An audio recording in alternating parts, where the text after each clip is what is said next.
Hello and welcome to the Questlog Club, a book club media share excuse to finish more games. My name is Robin McCall. My name is Sammy from Transwitch Reviews. If I see Bowser Jr., it's on site. I'm Deidra. I live here. Perfect. And today we are looking at the 1993 classic Doom, but not the 1993 version. We are looking at technically Doom Ultimate. That is the one that is available, at least the most available. I don't know if that's the one that's on Switch, but it's certainly the one that's on Game Pass. So that's what we went for. That's what we're going to talk about. But before we do that, how's everyone doing? How's everyone's week? It's been pretty good for me. Yeah. Yeah. I did a fun graduate, and that was cool. You did in fact graduate. You were done with school. I did for now. For now. Unless I decide to do something stupid in the future. I feel that. But yeah. Just playing a couple indie games. And yeah, I noticed you added quite a few games to the secret list. Yeah, I've been playing stuff. Yeah, some of which I had questions about, like the Suicide Squad game. Yeah, and by questions, I have one question, which is specifically why? Yeah. I mean, do we want to talk about that now or wait? Because I do have things to say. I mean, if you got a little bit to say now, let's say a little bit now. We're here, might as well. Yeah, we're at the beginning, so. Yeah, so I played it because a friend was playing it and he streamed it over the funny Discord. And it looked pretty fun and they were having a good time with it. And I got it on sale. And also, I should clarify, I also played it using Family Share before then. Okay. Oh, okay. All right. And it's complicated, but I personally don't know that game deserves all of the hate it gets. Yeah. Okay. It does feel almost kind of bandwagony. I get why people have a problem with it, and I'm not saying it's like, oh, fantastic, 10 out of 10, best game I've ever played. But totally. It sure is a video game that I played this year. And I enjoyed it more than some others that I played this year. Okay, yeah. We will certainly talk about that on a later date. But Sam, how about you? I know you've been doing a lot of Xeno.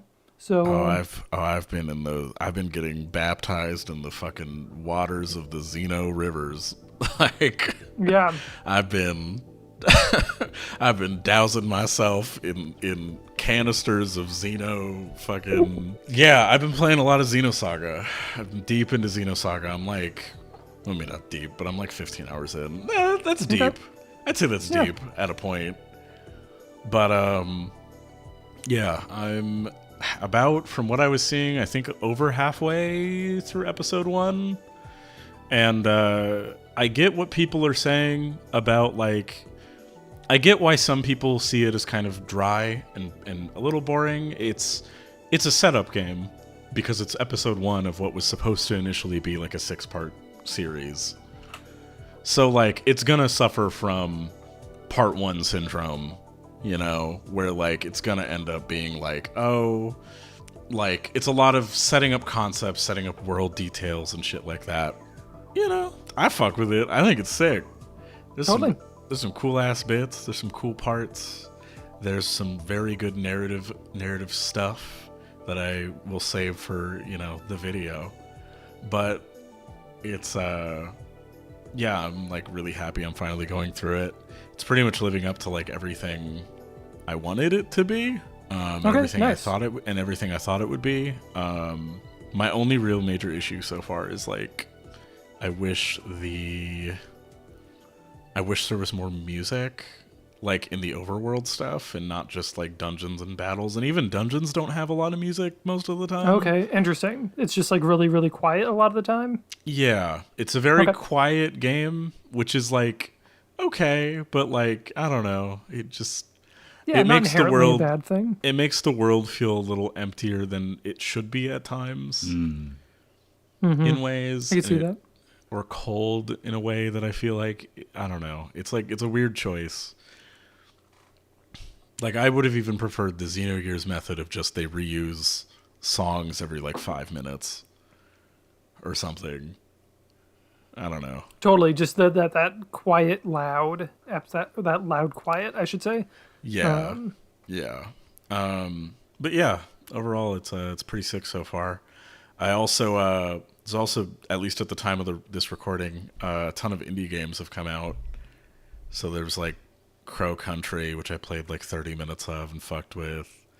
I played like 2 hours of, I have no idea how to say this title. It's like 1000x resist or 1000 times resist. I think it's just 1000 resist. I think the X is just Hunter The X Hunter is silent. Spy Oh, Family okay. stylized. Okay. Yeah, you're probably right. So it's probably like 1000 resist. But like, yeah, I played like 2 hours of that game. When I first booted it up, I was a little worried. I was like, is this for me? Did I just like spend like $18 and like waste my time a little bit? But then like, as it went on and as it kind of got to what it was doing, I was like super fucking into what it was like going for. Cool. Like, Yeah, I definitely want to try it. Yeah, so I won't say too much, but it's just like the way it goes about presenting its story, the way it kind of handles like choices and shit, the way it handles like its subject matter, and specifically talking about like, especially like post-COVID anti-Asian racism is like really fucking fascinating. No, it's sound you like mentioned that like in a text, and that sounds Yeah. super interesting. Yeah, it's really, really cool so far. I'm really excited to get to it. I'm trying to think of what else. I haven't really been playing much else. All I know is that Samurai Warriors 4 DX came out on Steam, and it's like $50, which is a scam. Fuck you, Koei. Just want to say that. Fair. And last thing is just is that it? I think that's it. Yeah, I don't think I have anything else.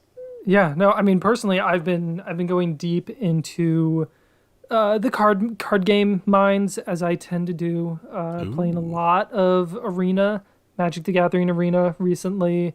Have been really, for anyone who plays Magic, I've been playing Explorer, the Explorer format a lot, which is the digital version of the Pioneer format, which, to explain, for those who don't play Magic, the different formats are just different card pools that you're allowed to play with. And the decks I've been really enjoying for the people who do play is Abzan Amalia, which is a weird white, green, black deck that wants you to play. Actually, the two decks I've been playing are actually really similar, just doing different things. It's a white, green, black deck that wants you to get out a couple of specific cards, and then you destroy everything on your opponent's board and kill them in one hit.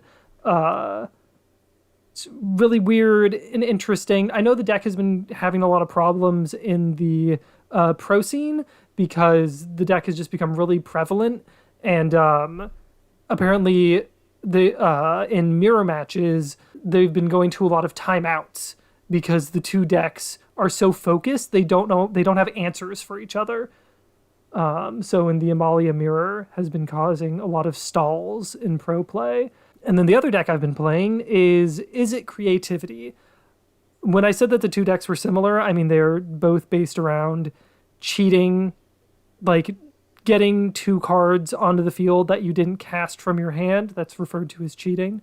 But in Is It Creativity, it's about creating temporary game pieces that you then destroy to get two gigantic game pieces that you cannot otherwise play in your colors.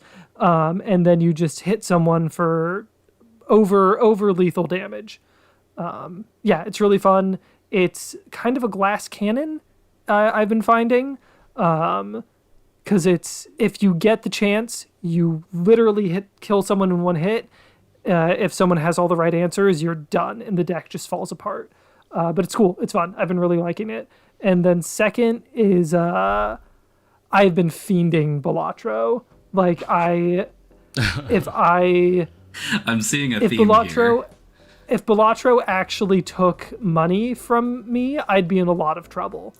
But yeah, Balatro's been great. I've been going down the decks in order, so I got my first win with red deck on white stake last week, and I've now gotten blue, yellow, and green. I almost got black deck done today, and then at the very last stake, I lost. Black deck has been really tricky. It's been really, really, really tricky. Which one's that one again? The black deck is you get a Joker slot, but you lose a hand per round. Right, yeah.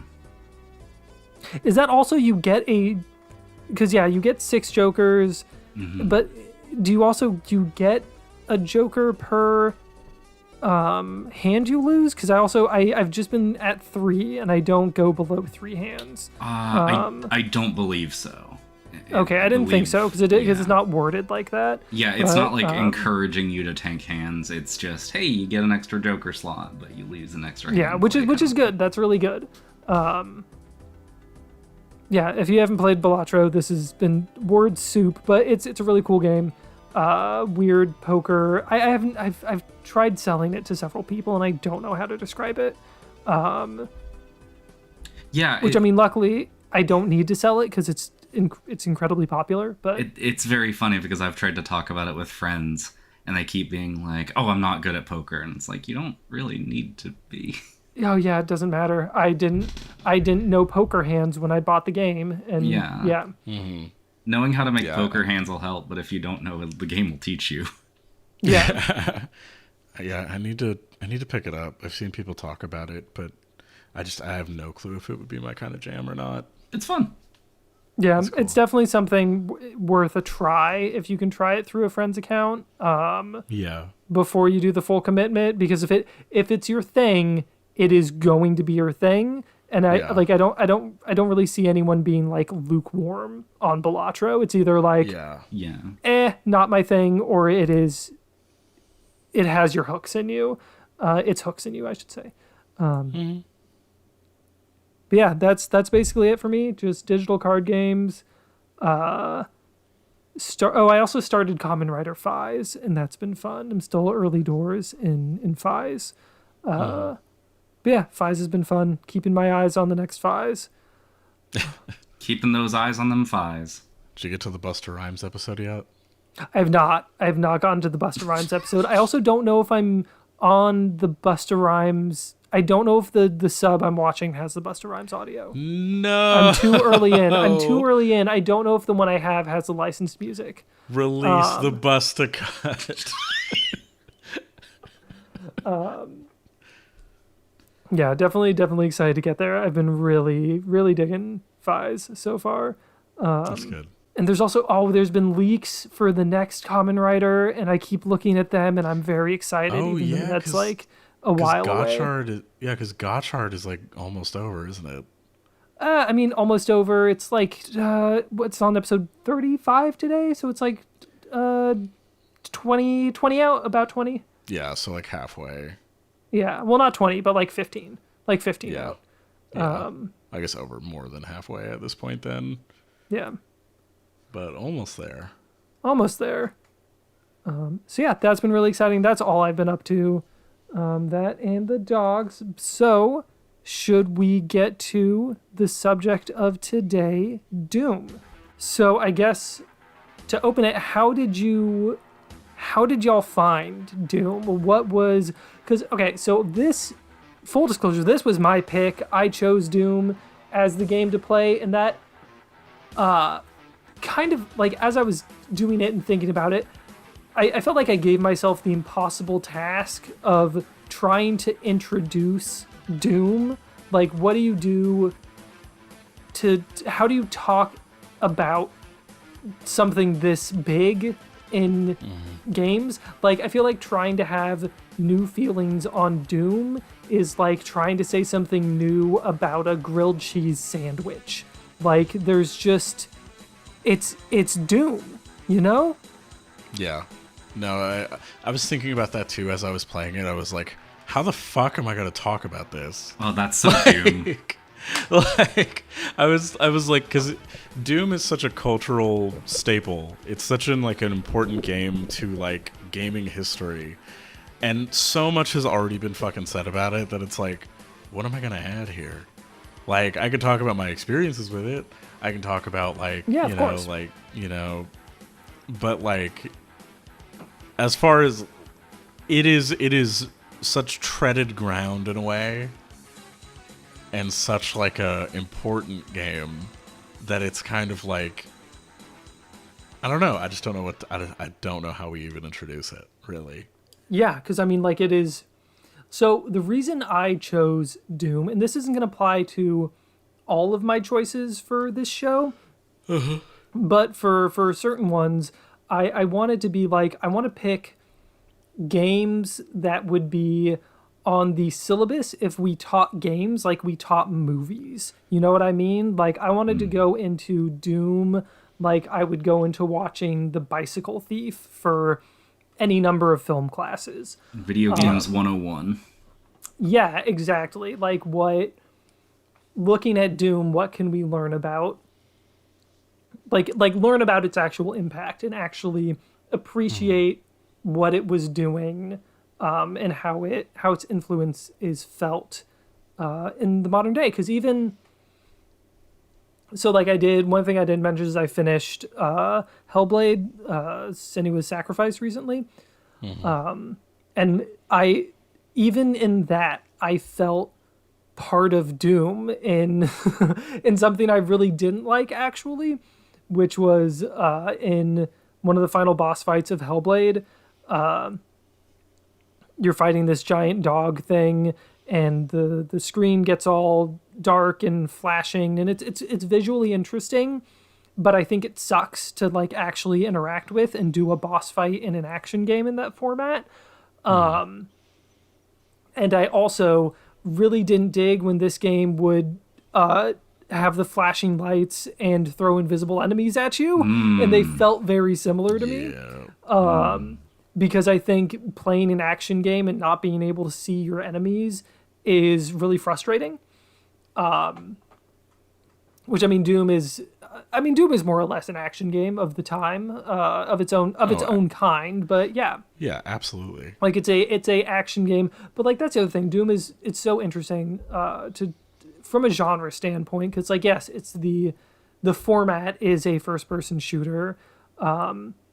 But it also is like a horror game. Like I would call Doom a horror game. I would call Doom a Doom-like, personally. Oh, fair. Yeah, I see it as like, it's interesting having played a little bit of Doom 3 and remembering like a lot of the criticisms about that game from when it came out, when like I would argue it actually is pretty faithful to the original games. Like, I remember people talked mad shit on Doom 3, but like, even though it like kind of made the horror a little more apparent, like the horror was already pretty apparent, and it absolutely does similar shit like to the original Doom, now that like I've played through like the entire thing. Because like I've played bits and pieces of Doom over the years with like friends and shit, like co-op mods and whatever, but like never actually finished it until this playthrough. What I found most interesting about it, I think, and this is kind of talking about what y'all are talking about with the horror elements, is that there are a number of times where it felt like the level was trying to trick you or like play a prank on you in a way. Yes. Yep. Even as early as episode 1, there's like a wall with a button on it, so you go to interact with the button and then the wall just lifts up and there's enemies behind it. You know? Yeah, totally, absolutely. And there's that God, what episode? I think it's in Inferno. There's that one level that has a fake exit. Mm-hmm. Yeah. Yeah, yep. That fucking got me. Yeah, I fell for it, even though I thought something was up, because I was like, I don't remember. This doesn't make sense. I didn't go this way. But then I went through it, and yeah, I fell through and got blown up by a bunch of stuff. I had played Doom before, and I didn't remember where that was, but I was like, I know it's coming. There's a fake exit somewhere in here. Yeah. Yeah, so that's one thing I want to ask is what is everyone's experience with Doom?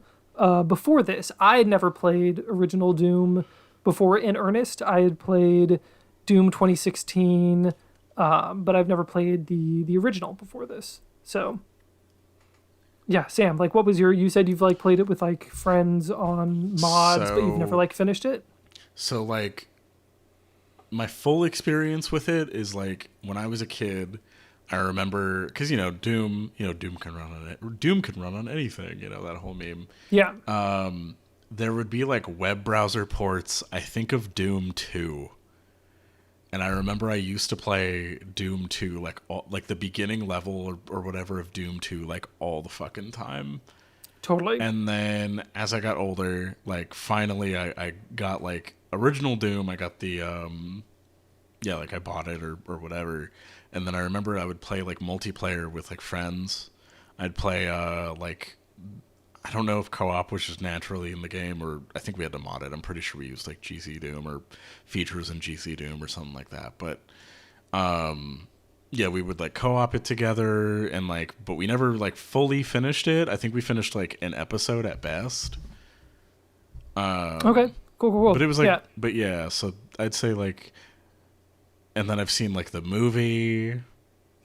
I need to watch that. I think I would be all about that. It's so fucking funny. And then the last third is just... And then the last third is like actually good. Or it's solid. I don't know. Semper Fi, motherfucker. That's a banger line.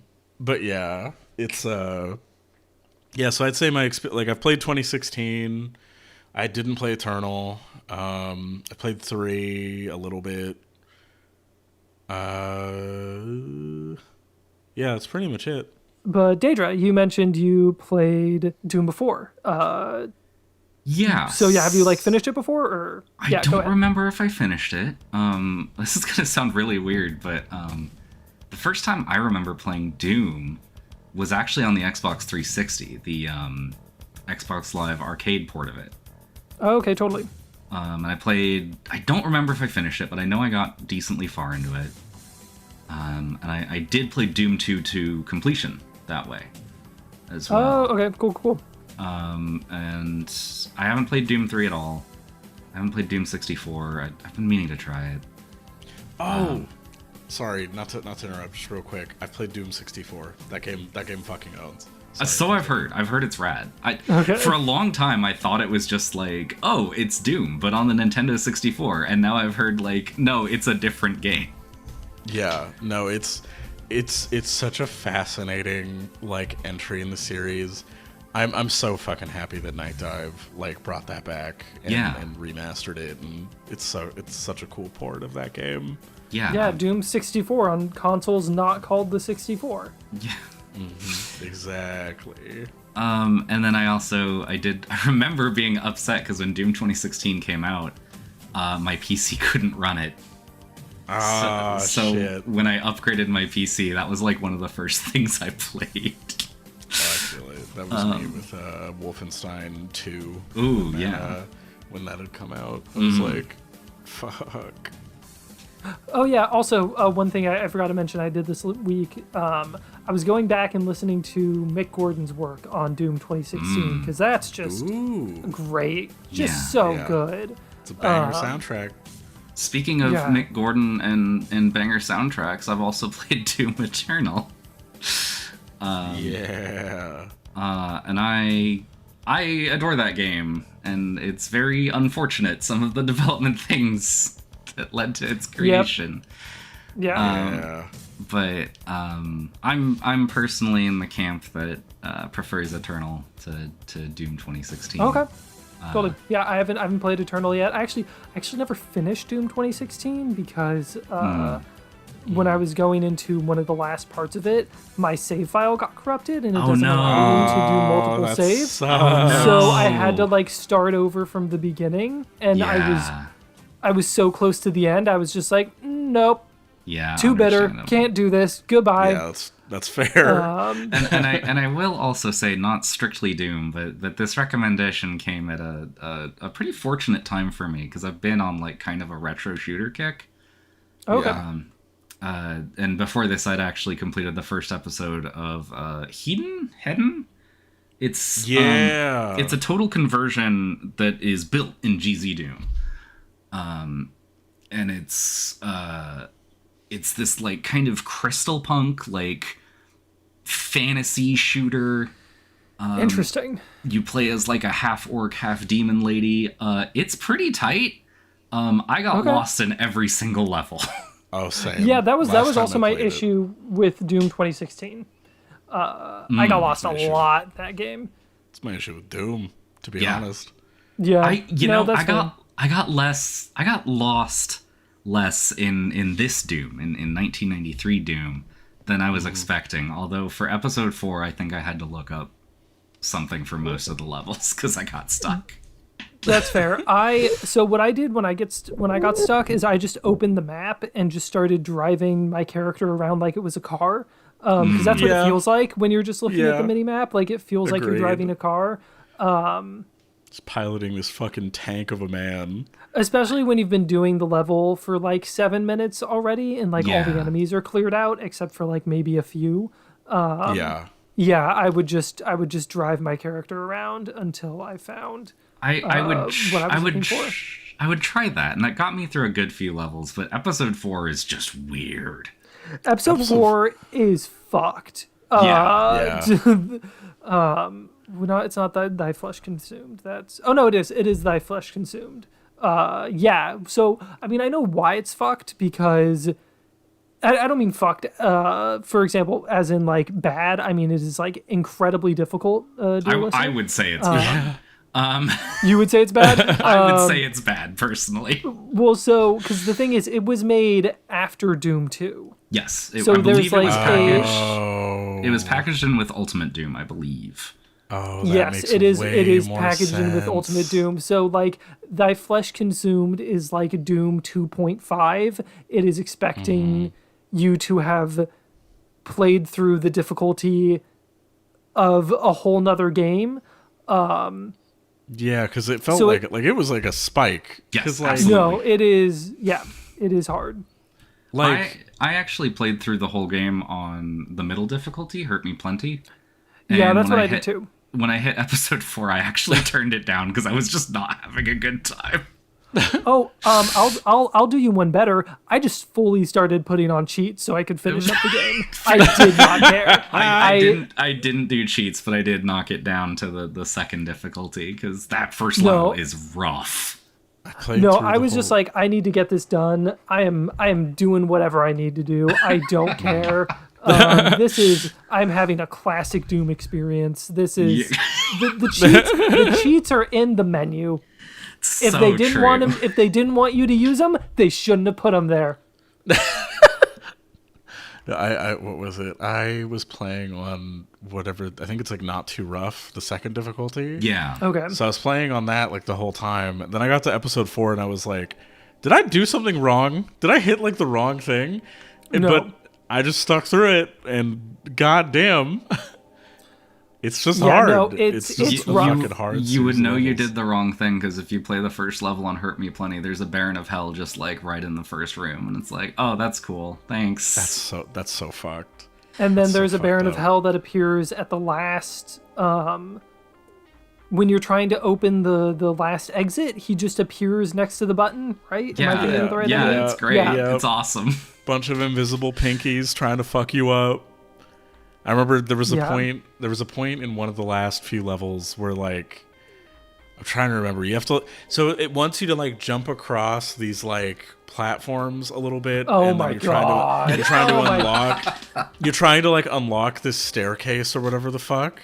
And so you unlock the staircase and there's pinkies, and then there's like a fucking. I'm bad with the names. It's three one- barons, right? Yeah. Like you open the door and then three barons fall The out. big guys that throw the green fireballs. Yeah. That's a Baron of Yeah. Hell. Yeah. Well, so for me, there was one, at least on the. No, second there difficulty, 'cause was- it's there behind was like a wall, three. right? Yeah, there was one behind a wall, and then two appear behind you, and then there's a fourth one up the stairs. Am I tripping? I don't. I feel like. Maybe I'm just misremembering. All I remember is the one behind the wall. You weren't playing Hurt Me Plenty, right? Oh. Okay. I was playing on Hurt Me Plenty. Oh my god. Oh, so you're telling me that section was worse? Yeah. Yeah. It was way worse. I will say this is I think it's a good time to say that I think this game actually handles difficulty quite well. I agree. Yeah. No, totally. I agree. The idea of altering enemy spawns, but like they take the same amount of time to kill.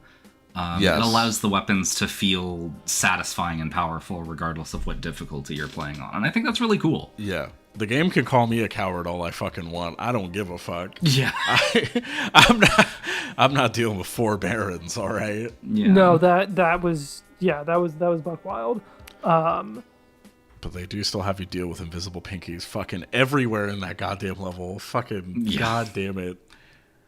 I think it's really interesting because I was kind of thinking of it as I was going. Like I was having a good time playing through episode 1. Like, yeah, Doom's sick. Yeah, this game still got it. It's awesome. Mm-hmm. Just feels good, and just feeling that steadily decline the further I got into the game. Yeah. I think it's really interesting because the shareware version was, as far as I know, just episode 1.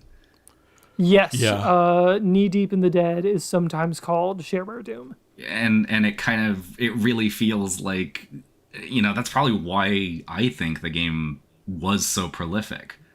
Oh, absolutely. It kind of put its best foot forward. Here's the good shit.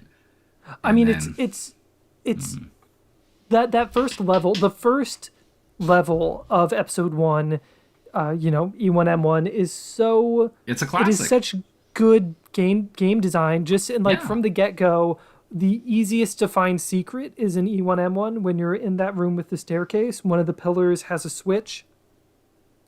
You hit that switch, you can cut through the level and get that armor. Even if you don't know the secret, I love that there's just that window showing the armor right there. So it's like, I want to know how to get there. I don't know. Yeah, it teaches you so much about the game within that first level. It's so well designed. It's especially interesting to me because if Doom is kind of like it kind of created the first-person shooter genre in a way, even if it wasn't necessarily the first.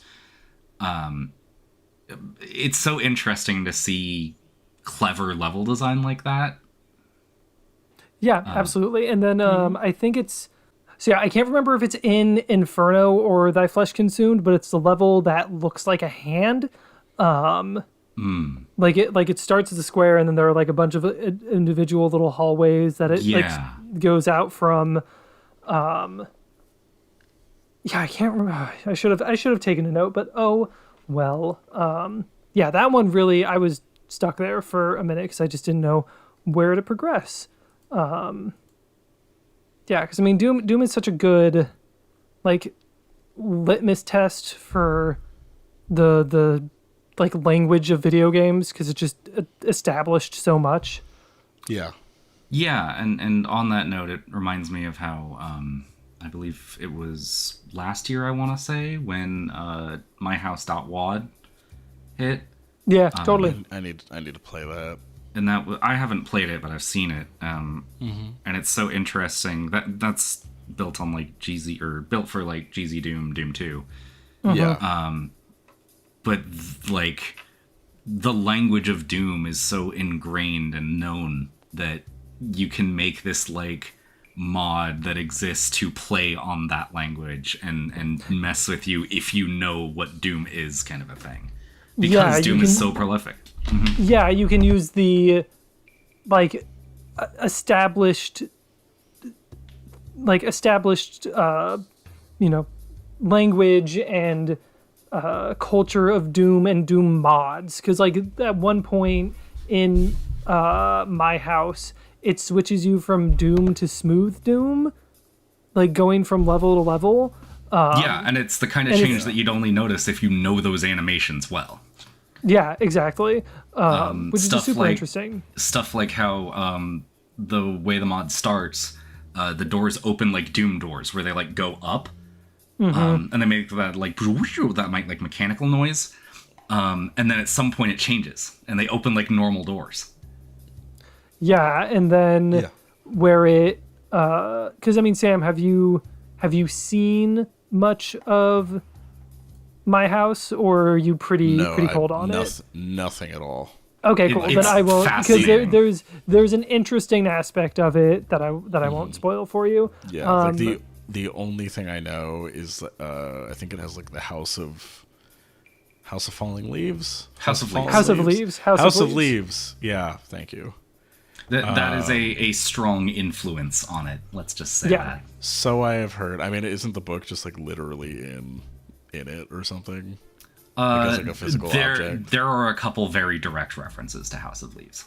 Okay, I thought so. Even the like, I mean, not a spoiler, but like the way it's called My House, and house is in bright blue. That's a thing they do in House of Leaves. The word house is in blue. Okay. Yes. Okay. Yeah, little stuff like that. Still need to finish that book.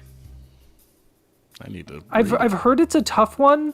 I got a decent ways through, and then I lost my excuse for reading. So I kind of dropped it. I need to get back into it because I was having a good time with it. Yeah. Yeah. So out of curiosity, if you had to give a singular thing of Doom that you didn't like just a singular, if you had to boil your issues down into one thing, what do you have any standouts about the difficulties, or just something you didn't like about your run through of Doom? Sam, I'll start with you. What you got? I know I'm putting you a little bit on the spot, but no, it's okay. It's all good. If I were to like say a singular thing that I just didn't really like, I think as the game goes on, so like there's some levels where like it being more maze-like is a benefit to it and like what it's doing, and like it's kind of interesting, but then there's like a chunk of levels where it feels like, okay, where am I going? I'm lost. I'm checking like every door. Like, okay, where's the door? Like, all right. Yeah, totally. I could totally see that. Because I'm so bad about getting lost in everything, real life included. Same. I can get lost in a straight hallway, so. But so for me, it's a thing of just like the gameplay and just like the act of playing the game itself to me is very fun. Doom is a very, very fun game, but it's a thing where like I'm not big on like the maze-like design of it all the time. I liked how hidden like secrets were in that, but like, God, there were just points in some levels where I was just like, where the fuck am I going? Like, I feel like I've doubled back on this hallway like 4 times. Yeah, no, I could totally see that. Because I do that same thing a lot of just getting very lost, because Doom is a really interesting mix of mazes and big open areas and like very little in between. It's also interesting to see just like in how like just like all the games, all the shooters and stuff that have been inspired by Doom, and it's like Doom is not a hallway game, and so many shooters that like came from it are what you could call a hallway game that like obviously you're just going from point A to point B, but how you get there is really convoluted, and I mean that in a good way, for the most part. Like I said, I get lost a lot. It's a thing where like I like it when shooters design areas that are like very free form to kind of go around or like explore or find secrets or whatever. It's more so just like directionally it just felt very like, okay, what the fuck am I doing? Like, where am I going sometimes? And it just, I don't know, in ways it just got kind of old as the game went on, but sometimes it works. It just depended. It kind of depended on the level. I don't really have like a specific example, but like I remember there were some level, there was like 1 or 2 levels near the end where like it clicked, and then there were a lot of levels where it didn't. So, Deidra, I know you mentioned you really weren't a fan of Thy Flesh Consumed. If you had to put like a singular issue, is it just the way Thy Flesh Consumed goes, or do you have something else? I think the level design. I think they got pretty creative with some of the level design, but I think that creativity is kind of at the cost of conveyance.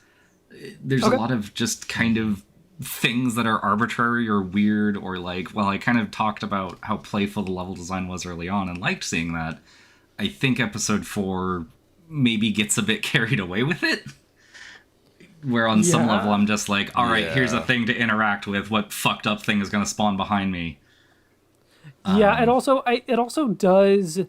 I think having episode 4 in just like as in the base version of Doom that's available is kind of an imperfect thing because it was released after Doom 2, like we mentioned earlier. Because there, it's again, the intended flow of play is Doom 2, Thy Flesh Consumed. Because Thy Flesh Consumed is set on Earth. I don't think they ever say that at any point, but it is set on Earth. Okay, it is. Yeah, but that's like what Doom 2 is all. It's set on Earth. And this is through the lens of someone who just played episodes 1 through 4. I did play a little Doom 2 kind of as a palate cleanser after episode 4. Like, no, I need to like Doom again. Yeah.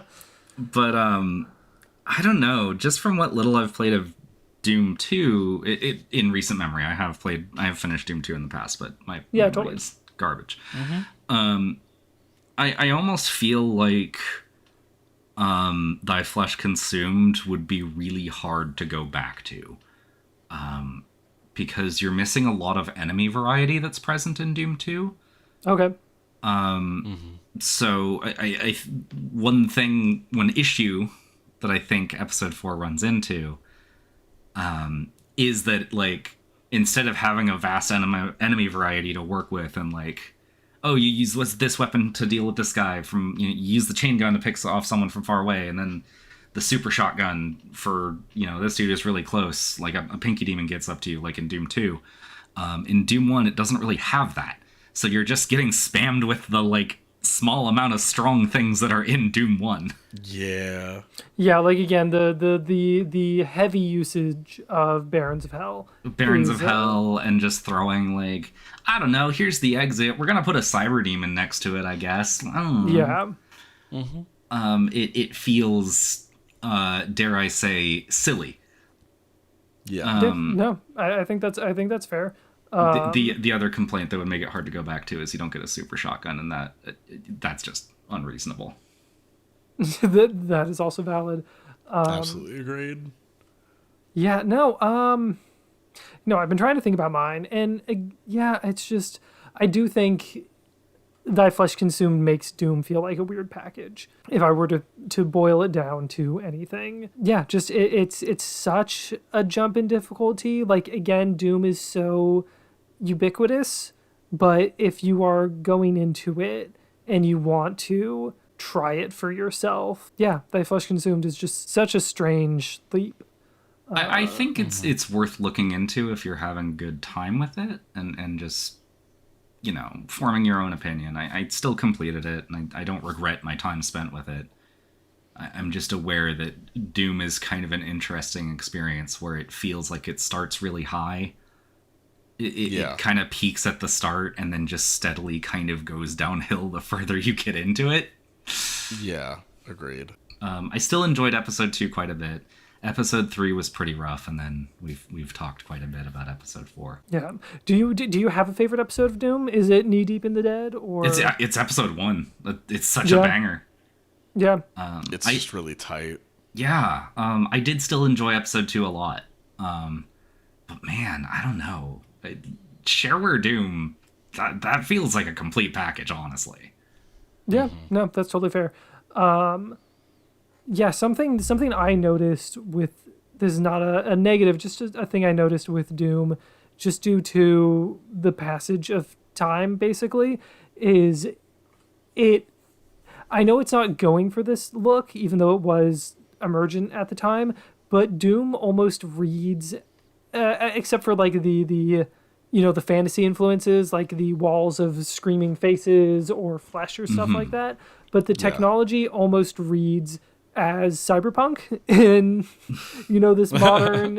this modern setting, because we use that early 90s grungy technology as a shorthand for cyberpunk so often. Sure, yeah. Yeah, that's fair. It was just funny for me to look at that and get that feeling, but that is just so not the intended visual design. It was just funny to see, because I mean that's like the basis of oh my god, what's his name? The Psycho Patrol R is the new game, but the other one, Consumer Soft Products, Cruelty Squad. Oh, Yeah, okay. Yeah. Sure. Deidra, I know you mentioned Knee Deep in the Dead, something that is your singular favorite, and it doesn't have to be an episode or anything like that. Like, I mean, you could just say that your favorite thing is the Doom shotgun sound, and I think that's completely valid. I mean, credit where it's due. I think Doom's arsenal generally feels good. The only weapon I would say I didn't really like using is the rocket launcher, and that's just because I feel like, I don't know, it's weird to have a rocket launcher that you can't aim at someone's feet, I guess. Due to Doom's auto-aim. Yeah. But, man, the shotgun. Like, if you're gonna take a weapon that's just usable throughout the entire game, I feel like you kind of have to nail it to make it not get really old, and, like, they fucking nailed it. That thing's just fun to use. Yeah, no, I mean, it is, the shotgun is more or less the base gun of the game, because the pistol is pretty much useless. Yeah, the shotgun is just so your default. It's so funny how just quickly obsolete the pistol becomes. I love that. I do love that, like, when you actually do die in the game, it's like a joke, almost.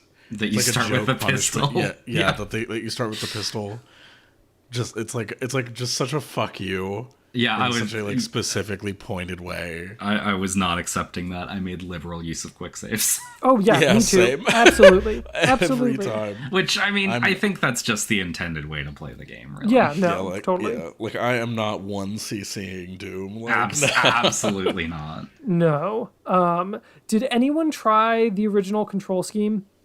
Like the original? No.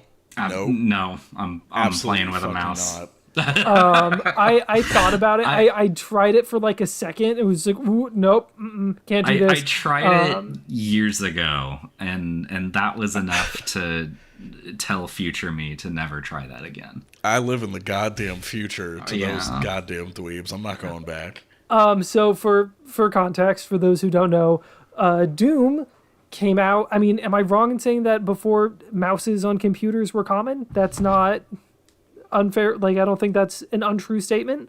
So in the original version of Doom, you moved with WASD and then looked around with the arrow keys, or is it the other way around? I believe it is WASD to move, arrow keys to aim. That is how I remember playing it, at least. Yeah. So for those of you listening at home, you didn't have a mouse to look around, so you would use left and right on the buttons, like the actual directional buttons, and then WASD to move. I know some people swear by that control scheme. I could not do it.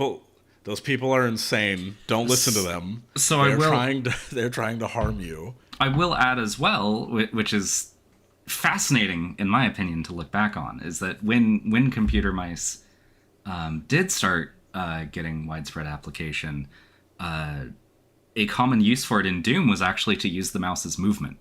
Oh, gross. Yeah, no, I've tried playing it that way, and it's that's crazy. Better. In my Even opinion, better. Yeah, it's delightful. Yeah, it's really interesting. I think developers caught on pretty quick about mouse aiming. If I'm not mistaken, Duke Nukem 3D had mouse aiming, and felt naturally built with it in mind. Yeah, I mean, I think it was because the build engine could just take advantage of it more, I think, or something. Probably. I wouldn't be totally wrong. I haven't looked too much into it myself. But. Yeah, my one prior experience with Doom before this was I tried playing Doom on my drawing tablet, which is just it's not a screen one. It's just a piece of plastic that plugs into my computer. Very fucked up. Did not work like I intended at all. Because it turns out it doesn't emulate a mouse. It is instead emulating several directions at once. So when I put the pen down on the tablet, I just spin. That's fascinating. That's fucking hilarious. I love what the it. fuck? Yeah, very much not intended, but it was an experience. I might have gotten through E1M1, but I don't think I did. I will say, I'm assuming most of us played with just kind of you can't look up and down, since Yeah, totally. nowadays you could just play I want to say you can just play GZ Doom and actually have full vertical looking as well. Okay. Yeah. But I don't know. There's something about like the old weird auto aim in Doom 1. No, it's totally. kind of interesting to go back to. It took me took me a second to like really notice it. That I wasn't looking up and down. When I was like in the flow of it, but then I will say I'm really happy that style is not really used anymore.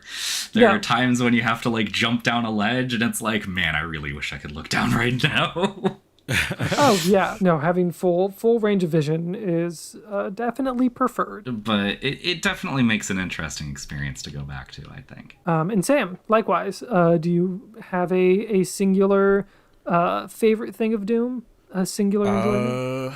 Let me think. I like how much it pranks you. Yeah, you like I love how much it just absolutely fucks with you sometimes. There was the fake exit bit was really funny.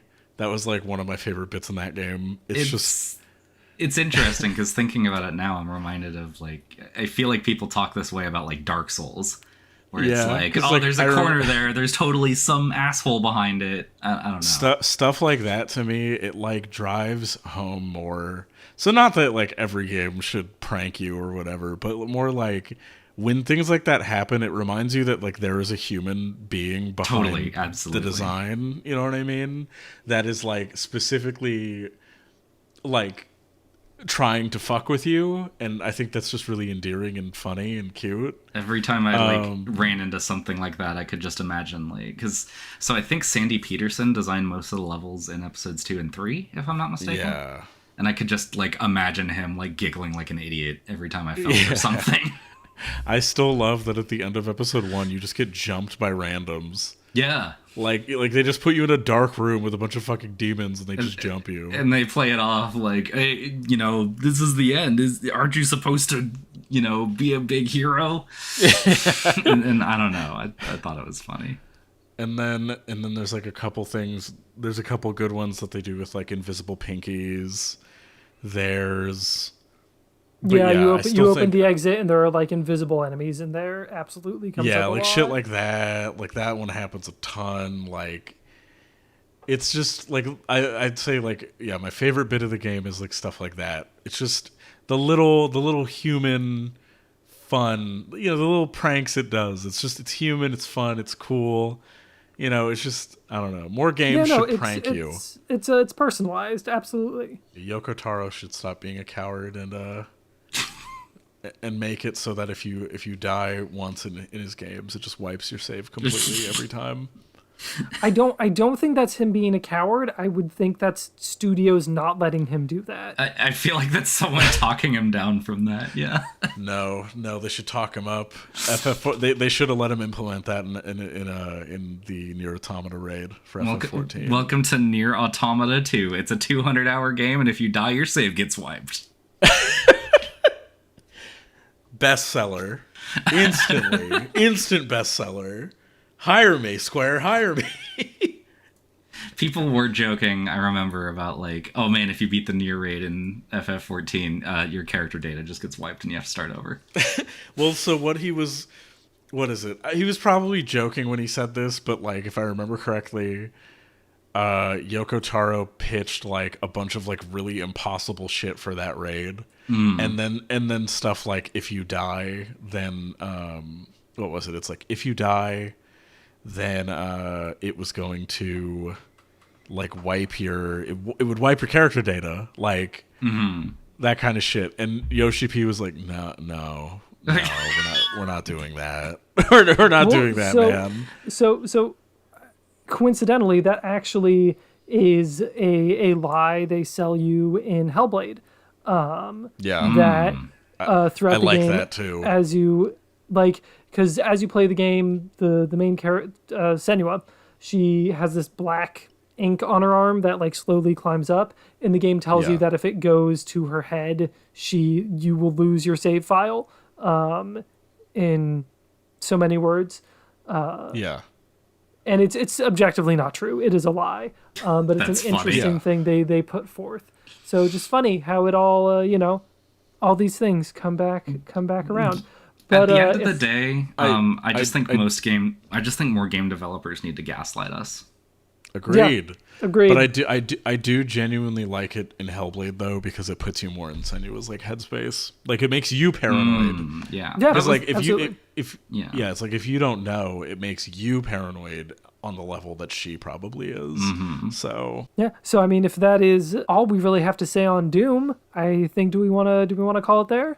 Yeah. I don't really have anything to add. I mean, I mean, it's a game. It's popular, It's a very influential game. One of the most important video games that ever came out. Golly. Yeah. I think I don't know about you all, but I think this Doom thing might catch on. I don't know. Maybe. I'm hearing what the streets are saying about it. Yeah. I think it's really picking up. Yeah. So I mean that is Doom. That is the Questlog Club's feelings on Doom. So I think we're going to just wrap it up there. But before we go, I'm going to hand it off to Sam. Sam, what are we doing next week? If you wanted to pick something. Oh shit! What are we doing next week?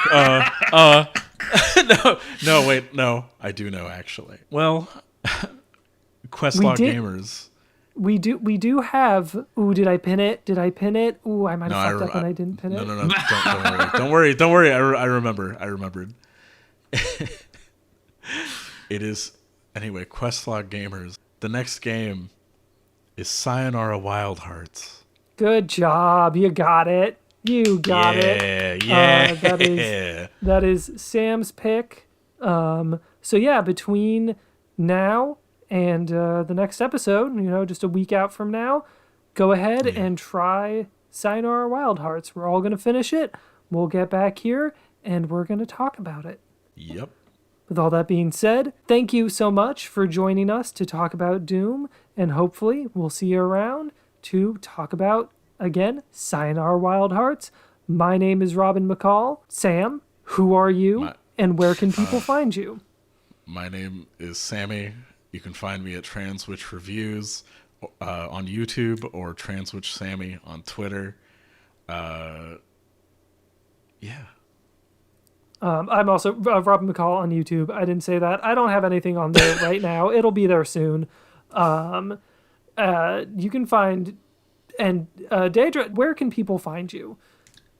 Do you want to be found? Yeah, I'm Deidra, and if I play my cards right, people can probably find me in the depths of hell. Perfect. Hell yeah. Well, all right, everyone.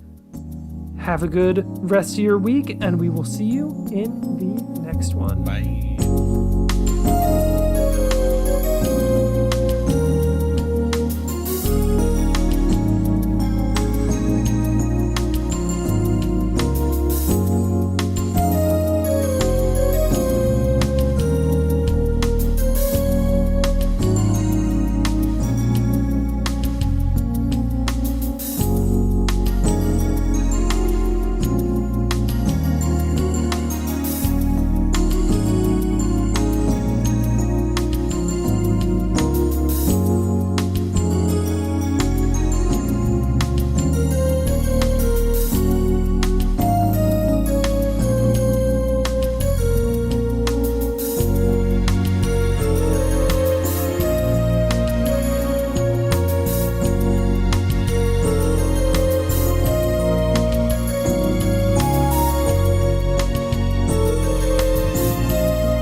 Hello and welcome to the Questlog Club, the monthly video game podcast, book club thing, whatever you want to call this.